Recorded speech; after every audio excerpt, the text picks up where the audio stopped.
Mi consejo para la prevención sería que las personas mayores de 40 años se realicen estudios endoscópicos, ¿sí?, para la prevención del cáncer de colon. Bueno, estábamos hablando de todo. Entre otras cosas vamos a hacer en algún momento otro programa sobre educación sexual. La realidad de nuestros adolescentes muchas veces nos está excediendo, ¿no? Y estábamos comentando como padres que somos todos distintas circunstancias. Hoy hablamos de tuberculosis y no sé por qué hay mitos dando vuelta que vale la pena aclarar. Sí, el primer mito que ya se derribó, que es la tuberculosis ya no existe, es una enfermedad del pasado. No, hay más o menos unos 9 millones de casos en el mundo por año. Entonces es algo que aparece, está.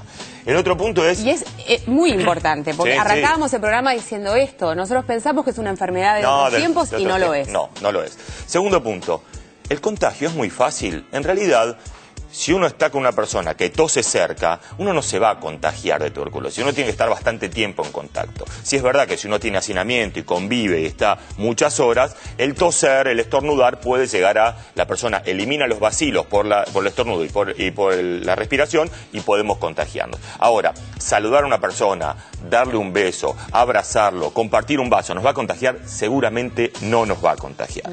¿Sí? El otro punto importante que algo habló Andrea... ¿Estar infectado de tuberculosis es estar enfermo de tuberculosis? No, definitivamente no. La mayoría de nosotros tenemos la infección de tuberculosis y si no la tenemos, la vacuna nos infectó para tener defensa. La enfermedad es cuando uno ya desarrolla la enfermedad, lo mismo que el HIV y tener SIDA, ¿de acuerdo? Exacto. La misma analogía. El otro punto, el tratamiento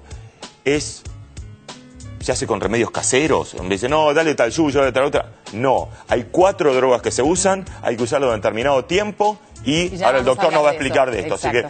Así que es un tema. Y la otra cosa es que hay que aislarlo al paciente. En realidad depende de las condiciones, tampoco es que hay que aislarlo. Se sabe que si el paciente tiene red, el cumplimiento del tratamiento es mejor. De hecho, en los hospitales, cuando hay personas internadas con tuberculosis, están como en un pabellón especial, ¿o no? ¿O esto también es un mito? Se hace un aislamiento respiratorio para que la persona que está mucho tiempo en contacto, pero no es que hay que confinarlo como se hacía con los leprosarios, ¿viste? Claro. O sea, no es la idea. Entonces, una cosa que les quiero consultar, aquellas personas que están atravesando un proceso de tratamiento con quimioterapia, ¿qué pasa con la tuberculosis? ¿Son un factor de riesgo? ¿Deben cuidarse más? Porque sabemos que bajan las defensas enormemente y que se tienen que cuidar muchas veces de todos estos procesos respiratorios que pueden ser peligrosos. Sí, ese sería un factor endógeno que favorecería a desarrollar la enfermedad, pero se tienen que dar otros factores para ver si tiene el contacto, se contagia. Pero sí. Depende del tipo de quimioterapia también, porque hay algunas quimioterapias que generan más inmunodepresión que otras. Lo mismo, algunos pacientes que toman antiácidos en tiempo prolongado, uno de los principales factores para no contagiarse de la tuberculosis es que el medio ácido del estómago combate al bacilo. Cuando yo tomo un antiácido, muchas veces, de acuerdo al médico, al criterio del médico, hay que tomar una medicación preventiva, quimioprofilaxis, para no contagiarse de la tuberculosis. Mira qué interesante, porque hay mucha gente que consume antiácidos sin que ni siquiera el médico clínico sepa, y que lo hace durante años, porque decidió en la farmacia automedicarse. Está con nosotros el doctor Vicente Donato. Él es director médico de la Liga Argentina contra la Tuberculosis y aparte es profesor título consulto de la Universidad de San Salvador. ¿Cómo le va, doctor? Muy bien. Bueno, le hemos dejado un capítulo así como muy importante que tiene que ver con el tratamiento. Sí. ¿Existe tratamiento? Esta es la primera pregunta. Existe tratamiento. Primero que nada, la tuberculosis es una enfermedad prevenible y curable. Es una enfermedad social, o sea que cualquiera puede enfermarse, pero indudablemente las condiciones socioeconómicas son fundamentales. Es decir, como se dijo acá, digamos, hay áreas, por ejemplo, la zona del conurbano, donde se vive en forma muy hacinada, la gente facilita las infecciones. Desde ya. Y después las condiciones de nutrición, enfermedades agregadas, enfermedades oncológicas, inmunodepresiones por medicamentos, etcétera, ya está hablado todo eso, ¿no?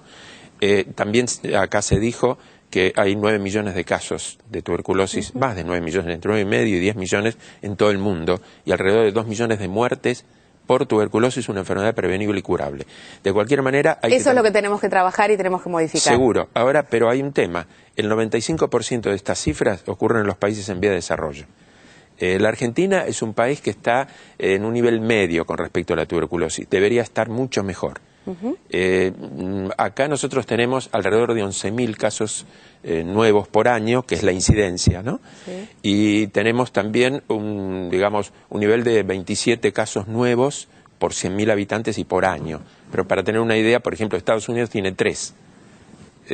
Pero hay países vecinos nuestros, hermanos nuestros, que tienen cifras menores, como por ejemplo Chile, Uruguay tiene cifras menores que las nuestras, y otros tienen cifras mayores. Bolivia tiene 140 y Perú también, casos por 100.000 habitantes por año. Bueno, por eso es importante hablar de esto, claro. Trabajar en la educación para prevenir una enfermedad que puede justamente mejorar en cuanto a las cifras. Ahora, hablamos de aquellas cosas, de los factores de riesgo, de las situaciones que pueden ser prevenibles, pero ¿qué hacemos si efectivamente esto es una enfermedad prevenible y curable? ¿A dónde está la curación y cómo es el tratamiento posible a partir de la identificación de los síntomas? Hay un tema, ¿no? Nunca se va a poder llegar a un buen resultado si no se toman en consideración, como dije antes, es una enfermedad social, las condiciones socioeconómicas del habitante, del paciente. Perfecto. Si se toma solamente en cuenta el tratamiento, se va a lograr una mejoría, pero no la que nosotros queremos. Porque la medicación nosotros la tenemos, ya fue mencionada. El tratamiento es gratuito en todo el país por una ley nacional, absolutamente gratuito, pero hay otros factores, que son los factores socioeconómicos y sanitarios, donde puede resultar un poco problemático a veces que se unan los dos factores para lograr una buena respuesta, ¿no? Nosotros, por ejemplo, acá, por ejemplo, tenemos desde hace 10 años un nivel que es alrededor de 10.500, 11.000 casos nuevos por año en una meseta, es decir, que deberían ir descendiendo estos casos cada año. Sin embargo, no descienden. Eso indica que hay una falla en distintas áreas. Doctor, ¿no? ¿Esto puede también tener que ver con estas cifras que van en aumento del consumo de Paco, de esta población vulnerable, digo, más allá de la situación socioeconómica, de hacinamiento, de lugares en el conurbano bonaerense que efectivamente donde se viven malas condiciones, esta situación, este flagelo de la droga que aparece cada vez más, puede ser también producto de esta meseta porque la droga va asociada a muchos otros factores, como digamos, falta de alimentación, falta de proteínas. Las proteínas son las que llevan los anticuerpos, las proteínas son las más caras y es más difícil, digamos, conseguirlas porque cuestan más. Pero no solo las drogas como el Paco, cocaína, toda la drogadicción, todas las drogas que nosotros conocemos, sino también está el alcohol. Por ejemplo, el alcohol es un elemento muy importante y está muy extendido entre la gente joven. El alcoholismo disminuye las defensas también, y el tabaquismo. El otro tema es el tabaco. El tabaco es un tema importante porque también facilita el desarrollo de la enfermedad. Acá nosotros vemos, por ejemplo, la mayor parte, digamos, si son 11.000, alrededor de 11.000 casos, hay un subregistro donde a lo mejor podemos tener más, ¿no? Las estadísticas son muy buenas, pero a veces es difícil tener todos los datos. Pero nosotros, por ejemplo, vemos, en la ciudad de Buenos Aires hay alrededor de 1.200 casos nuevos por año, en la ciudad de Buenos Aires, y en el conurbano de 4.500 a 5.000 casos nuevos por año. O sea que entre el conurbano, la provincia de Buenos Aires y la ciudad, tenemos la mitad de toda la tuberculosis de la Argentina. O sea que ahí hay una respuesta clara al tema de vivienda, ¿no? Exacto, de vivienda y otros factores de tipo sanitario, trabajo, inanición, habitación, etcétera. Y después, en la ciudad de Buenos Aires, la zona norte de la ciudad, que es la que está por encima de la avenida Rivadavia, que divide en dos la ciudad, la zona norte tiene mejores índices en cuanto a la tuberculosis y en cuanto a muchas otras condiciones. Y la zona sur tiene peores condiciones en ese sentido. Los hospitales que nosotros llamamos de frontera, como Piñero, Santo Eugênio, que están en el límite, digamos, con el conurbano, tienen mucha mayor cantidad de pacientes que vienen del conurbano, de todo tipo, y también de tuberculosis. El Piñero tiene 137 por 100.000 el promedio que tiene el hospital. De acuerdo a lo que nos informan los colegas, ¿no? Es un nivel como el que tiene Perú, Bolivia, son cifras muy importantes. Cuando llega un caso de tuberculosis y es identificado en un hospital, ¿cómo se procede? ¿Se procede de manera especial, tal cual estábamos hablando recién, para evitar, por ejemplo, que esto se prolifere en otros pacientes que también son pacientes de riesgo, porque por algo están allí internados? Obviamente. No, en general, cuando se sospecha, se saca una radiografía, se pide un análisis. A veces por la radiografía uno puede sospechar que se trata de la enfermedad, pero se certifica con la bacteriología, pero Claro. la bacteriología a veces no la tenemos tan rápido. Entonces, generalmente el paciente, por ejemplo, en el Hospital Miniz, ingresa a un área cerrada para evitar el contagio si se trata de una tuberculosis abierta. Sí. Porque hay tuberculosis, por ejemplo, ganglionar, pleural, ósea, que prácticamente casi no contagia, pero la pulmonar sí. Entonces se lo tiene en esa área hasta que tengamos el diagnóstico seguro. Cuando tenemos el diagnóstico seguro comenzamos con el tratamiento, Sí. y después va a un área donde hay, o debería haber, no siempre hay, Sí. extractores para, digamos, facilitar, digamos, la eliminación de los bacilos del área. Sí. A veces hay filtros que se colocan dentro de las salas donde están los tuberculosos, Sí. filtros que se llaman EPA. Sí. A veces existen, a veces no, hay que mantenerlos, hay muchos problemas. Porque también hay que proteger al personal que está tratando Me imagino. al paciente y la gente que pueda ingresar para verlo, ¿no? Eso está así estipulado. Ahora, si siempre ocurre, siempre no sucede, hay déficits en ese sentido. Obvio. Otra cosa que hemos visto también que preocupa es un aumento de las tuberculosis graves en niños.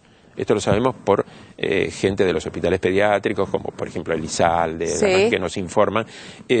Pongamos entre niños y adolescentes, hay cifras muy importantes de tuberculosis de ambos pulmones, formas graves, Sí. formas extendidas, que eso lo estamos viendo ahora y es un signo también de que la enfermedad no está bien controlada. Eso Bueno, sabemos que no lo está. Esto es un hecho y por eso es que hemos hablado hoy de tuberculosis. Tenemos que hacer una pausa. En un ratito estamos respondiendo todas tus consultas y terminamos de cerrar conceptos que son muy valiosos para entender por qué se desarrolla esta enfermedad, por qué no se ha erradicado y qué cosas podemos mejorar. Ya venimos. Para prevenir la violencia hay que informarse y vos nos podés ayudar. La violencia familiar aparece en toda clase de hogares. Es un ataque contra la salud y la vida de muchas mujeres. Por eso, ojo, es muy importante que estés atenta a las señales. No dejes que te golpeen, que te empujen ni te insulten. Si sos víctima del maltrato, golpes o abandono, o si sabes de algún familiar o una amiga que está viviendo esa situación, llama al 137 en la ciudad de Buenos Aires las 24 horas, los 365 días del año. Decile no a la violencia. Si vos no podés frenarla, nosotros sí.